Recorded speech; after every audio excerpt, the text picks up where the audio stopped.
Okay, so I'm pretty sure I'm going to have headache tomorrow from crying so hard.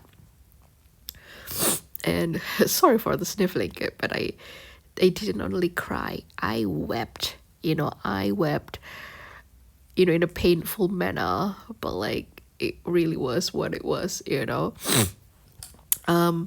Okay, so I just finished the Cyberpunk Edgerunner collab with Wuthering Waves, and it's great. It's more than I expected, and it's essentially, you know, truly the continuation of the anime, essentially, which is absolutely fantastic. I would suggest absolutely everyone who watched the anime, loved the anime, to play this game. Not because of kind of like, this is not necessarily Wuthering Waves propaganda, but if you want to know what happened to Lucy after, after that last episode, after she went to the moon, spoiler of course, you have to play this game. You have to see this conclusion and like just be there for Lucy for a bit more and know that, at least now she has the strength to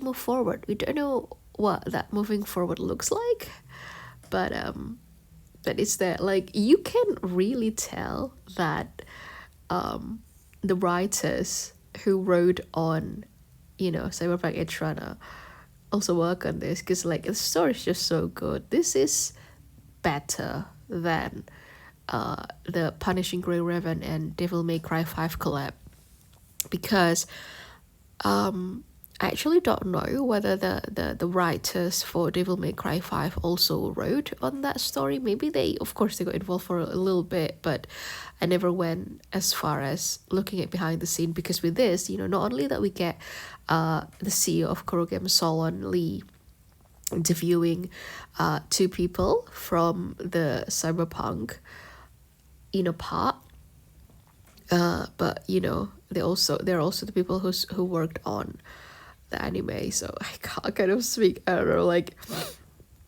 my nose is stuffed, my head hurts, I wept so much. Like it's so good. I mean, like, because since the beginning I know that Rebecca is dead, so I just hang on to her every little facial expression, and I'm just so happy for her. I'm just happy that she was there. I mean, like, she's not there anymore, because what bloody happened in the anime's finale. And then David was also there. And, like, they're not real, of course. They're just what Lucy kept in her head. But it's just as beautiful. Like it's just like my nose is full of snot. I can't even talk.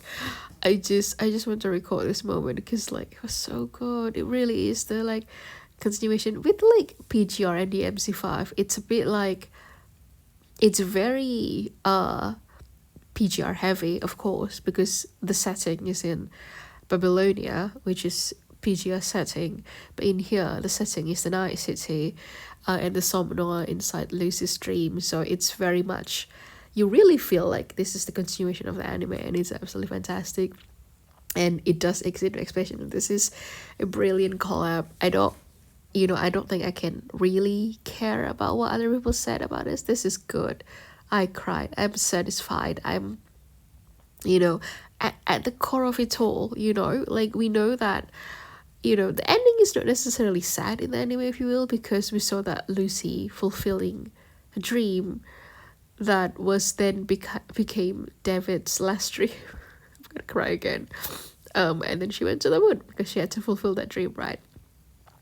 And then when she was there, she could see, like, David's shadow, maybe her imagination, and David was laughing, because like until the very end, David was still David. He didn't lose himself. Like the song, you didn't lose your self-control. And then, like, it's not well, it is a sad ending, like David died, Rebecca bloody died, but with this we know that even though it was in the, it's very, very sad, and Lucy very understandably suffering after that. Like she didn't really sleep, like no wonder the nightmare, the somnoir is very, very vivid, because like it's, emotionally she must have felt really strongly about it, and she always will, I think. But then, things like, like she got her own place and whatnot, and she just wanted to hold on to that dream. But of course, David, being David, was kind of like, I'm just a dream. You have to wake up. Like that's just so David. Like I'm gonna cry again. I can't.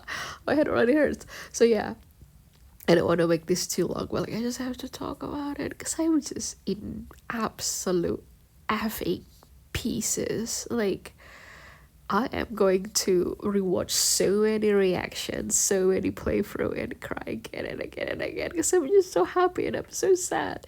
But I'm so happy that, somehow my life brushes with them. Like for a collab, this is absolutely fucking fantastic. Like Kuro brought the writers.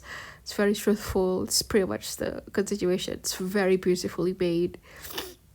This is absolutely fantastic. I can't wait to explore the Night City on my own because it's my favorite area so far, even defeating Huanglong, because I absolutely love Huanglong.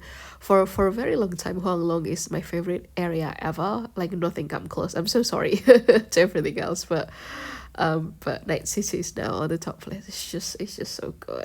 I can't. But yeah, I might need to take painkiller tomorrow. I'll see how I feel. I'll see how painful, how aching my face and my head would be tomorrow, because like I wept like a fucking baby, as I bloody should, and as you all should. But I'm very satisfied. It's such a good story. It's such a good story. Nothing else matters. But yeah, maybe I need to clear my nose. I don't know. We shall see. But oh, thank you so much, Kuro, for essentially introducing me to Cyberpunk Edgerunners. And thank you so much, Cyberpunk Edgerunners, for creating such a beautiful story, and to work with Kuro. It's everything. I'm going to go back to Night City after this immediately, because I just want to explore and I need to collect their items, of course, and whatnot. So yeah. I hope no one cries as hard as me, because this is going to be painful tomorrow. See ya.